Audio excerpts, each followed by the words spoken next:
Hello, everybody. This is Fernando for the latest Las Vegas Casino podcast. Another bit of news that just occurred this past week has to do with the now defunct Riviera holding a huge public auction there in Las Vegas for a lot of their stuff that they're just trying to get rid of in the casino. If you haven't heard the news, the Riviera is now officially closed.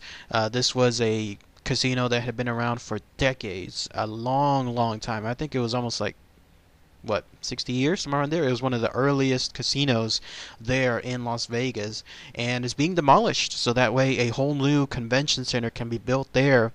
On the location itself. And so because of that destruction, obviously what will happen is that space has to get rid of in terms of all the stuff in there. And that includes a huge public auction that is happening right now at this moment there in Las Vegas. Basically, it's like this. Everything that you've ever seen within the casino, from the tables to the chairs to the glassware, and then when you go inside the hotel rooms, to the beds, to the TVs, to the clocks, to even the phones, everything is up for grabs there. And I just missed it by about a week.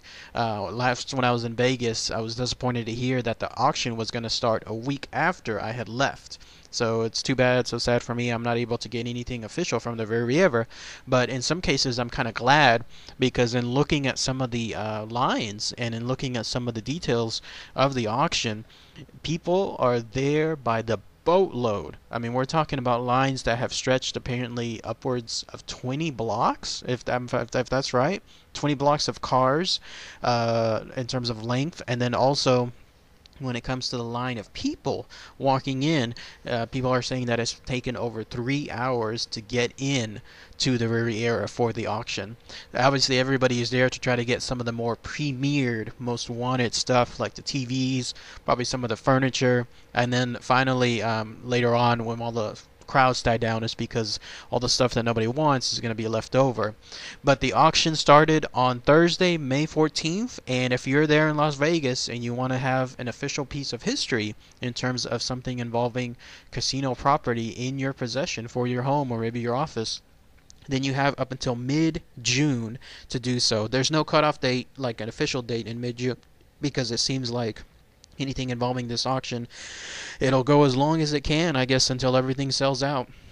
But the prices seem to be very reasonable. For example, the high definition TVs that were in every room, no doubt those are the things that are going to go out first. They were selling for $89, which is a great price. So if you can secure one of those, then kudos to you. You have gotten a good deal. But other people saw were interested, like in the chandeliers within the rooms and the drapes.